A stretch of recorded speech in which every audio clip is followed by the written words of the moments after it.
Welcome, and thank you for joining us for our presentation on Texas Gulf fishing safety. I'm Julian Higgins, presenting alongside my teammates John Garcia and Kevin Napier.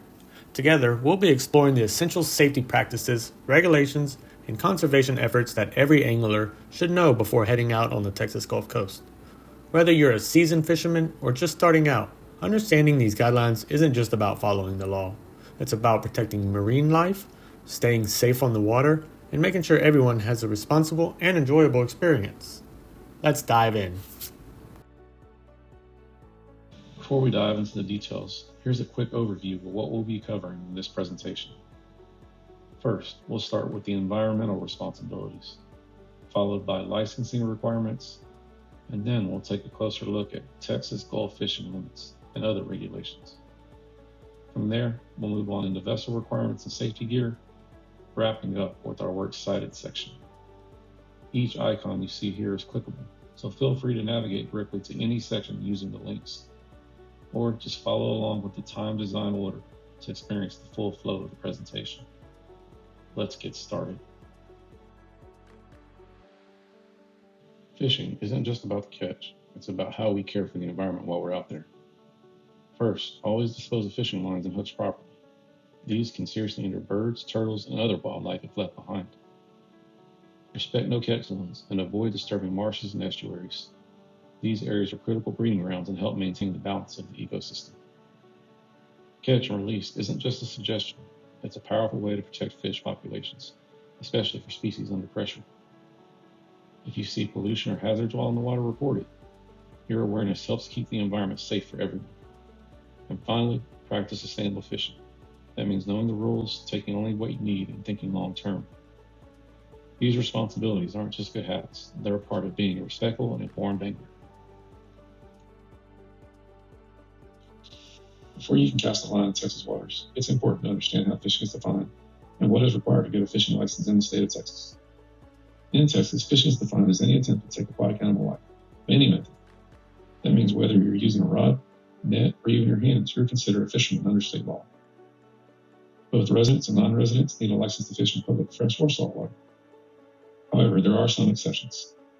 Children under 17, residents born before 1931, individuals with intellectual disabilities, legally blind residents, and certain military personnel and veterans are exempt. Texas offers several license options to fit different needs.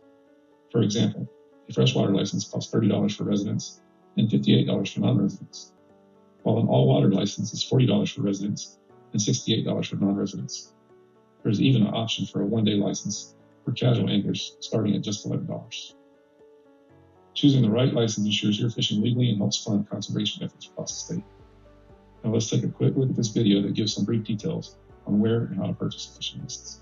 Texas hunting and fishing licenses for the 2025-26 season went on sale today. All current licenses will be expiring at the end of the month, so beware about that. There are a variety of licenses available that can be purchased at stores throughout Texas, as well as at Texas Parks and Wildlife Department offices or online. We have everything you need to know on our website, WFAA.com. Now, let's take a look at how Texas manages its coastal fisheries to protect marine life and ensure sustainable recreation. Starting with red drum, anglers can keep up to 3 per day, but only if they're between 20 and 28 inches. There's a special bonus tag that allows one oversized catch over 28 inches per license a year. Black drum has a slightly wider range, being 14 to 30 inches, with one trophy-sized fish over 52 inches allowed per bag. For spotted sea trout, the daily limit is 5, sized between 15 and 25 inches. Only one trout over 25 inches is allowed per person. Southern flounder is more tightly regulated. While the size limit is over 15 inches, harvesting is completely closed from November 1st to December 14th to protect spawning populations. Moving to larger sport fish, cobia and king mackerel are limited to 2 fish per day, with minimum sizes of 37 and 27 inches respectively. Cobia catches must be reported. Spanish mackerel are more abundant, up to 15 per day, and often found near jetties. Amberjack, known for their strength and deep water habitat, are limited to 1 per day over 38 inches. Finally, alligator gar is the most restricted, only one per day, any size, and the catch must be reported within 24 hours unless caught in the Falcon Reserve. These regulations aren't just rules, they're part of a broader effort to balance sport fishing with conservation, ensuring that future generations can enjoy the Gulf's rich biodiversity. If there were no limits, then fish would become scarce, so we should all abide by these limits. Fishing along the Texas Gulf isn't just about bag limits and size restrictions, it's also about protecting vulnerable marine species. Let's start with sea turtles. In Texas, it's illegal to catch, possess, harm, or even disturb any sea turtle species. These animals are federally protected, and interfering with them can result in serious penalties. Sharks are a bit more nuanced. While many species are off limits, there are 14 types of sharks that anglers are legally allowed to catch. These include species like Atlantic sharp-nosed, black-tip sharks, which are commonly found in our Gulf waters. The key takeaway here is that conservation goes just beyond fish. It's about respecting the entire ecosystem. Knowing which species are protected and which are regulated helps ensure that our coastal waters remain healthy and thriving for generations to come. If you're heading out on the Texas Gulf Coast for fishing, your vessel must meet specific safety equipment requirements set by the Texas Parks and Wildlife Department. You can find out more by clicking on this white Texas Parks and Wildlife button on your screen. Here's some things that you need to know. Some of the basic required safety equipment has to do with the type of vessel. There are mainly 3 types of vessels. There are power boats and personal watercraft that are also powered. There are manually propelled vessels, meaning there is no power. These are going to be your canoes, your kayaks, your rowboats, and there are sailboats. Let's break down some of the basic requirements for power boats and personal craft. Across the board, we're really looking at personal flotation devices, or PFDs. One U.S. Coast Guard approved life jacket per person must be properly sized and accessible. That also means there's a requirement for it to be in date. A throwable device is required on vessels that are 16 feet or longer. This is going to be a life ring or an O-ring. Fire extinguishers are also required if the vessel has enclosed fuel compartments or engines. This means if you're on a sailboat and it is operating under power, it is also required to have fire extinguishers. Visual distress signals, like flares, are required for night operations. Sound-producing devices like whistles or horns or bells are required for sound signaling. For sailboats, because sailboats can be tricky, some sailboats operate under a sail a portion of the time, and then when they go into port, they operate under power. So with propulsion, the same requirements for sailboats are the ones that you're going to see for power boats, and they're based on length. There's Class A, which is going to be less than 16 feet. When you get into Class 1, which is 16 to 26 feet, there's Class 2, 26 to 40 feet, and Class 3, 40 to 65 feet.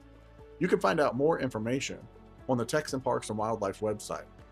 For manually propelled vessels, you're only required to have the PFD for each person on board. You're also required to have lights if this vessel is going to be in night operation. It needs to have an all-around white light that is visible from all directions. Very quickly, let's get into the law enforcement aspects of inspections. Who can actually enforce things when it comes to a vessel on the water? Well, a number of different authorities. First are going to be the Texas Game Wardens. They can definitely inspect all vessel paperwork, registration, and equipment. If you're on coastal or inland waters, you're likely to see the U.S. Coast Guard Authority because they can also drop in on you on their leisure. Within lakes, ponds, rivers, it's not out of the ordinary to see either police marine units or county sheriff marine units, both of which can also stop you and check your sobriety, check your licenses, check your registration, and make sure items are up to date. That's all we have for this slide. Click on the icon or page navigation to keep viewing. Now let's talk about safety gear. If you're fishing on foot, you might be fishing from a shore, a jetty, a pier, or just wading in the surf. While you're not bound by the rules of vessel safety, there's still important safety gear and practices to keep in mind. So let's get to some personal safety gear for shore-based fishing. The essentials would be you really want to make sure that you have a personal flotation device. It's not legally required on foot, but it's highly recommended if you're wading into deep or unpredictable surf. You're also going to need something for sun protection like a wide brim hat, polarized sunglasses, and maybe some SPF 30 sunscreen to guard against UV exposure. For footwear, you're going to need some non-slip, closed-toe shoes, or wading boots to protect against the sharp rocks, shells, and even stingrays. You can't go wrong with having a first aid kit with you either. It might include antiseptics, bandages, tweezers if you get hooks stuck in you, and even antihistamines for bites or stings. Always keep fishing gloves. These protect your hands from line cuts, hooks, and fish splines. Great to have a waterproof bag or even a waterproof backpack. It keeps gear dry and organized, especially if you're moving along the coast. Now let's touch on some good safety practices. You want to make sure to watch the tides. Rising tides can trap you or make footing dangerous. You want to avoid slippery rocks. Jetties and wet rocks can be extremely slick, so use caution. You want to stay visible. Wear bright clothing if fishing near traffic or in low light. You want to be hydrated and snacked up, so bring water and energy-rich snacks to stay alert and avoid fatigue. Know your surroundings. Be aware of the wildlife, especially jellyfish, stingrays, or snakes if you're in marshy areas. Here are some really smart habits to keep. Let someone know your location and when you plan on returning home. Carry a charged phone and also a battery backup in a waterproof case. Check the weather forecast before heading out because weather can change in a matter of minutes. And be aware that there is law enforcement out there. Game wardens do patrol waters, and they're certified marine safety officers that can stop you and inspect and ensure that your equipment is in compliance. Want to know more? Try clicking on some icons to see where it takes you, or use the navigation icons to go back to another slide.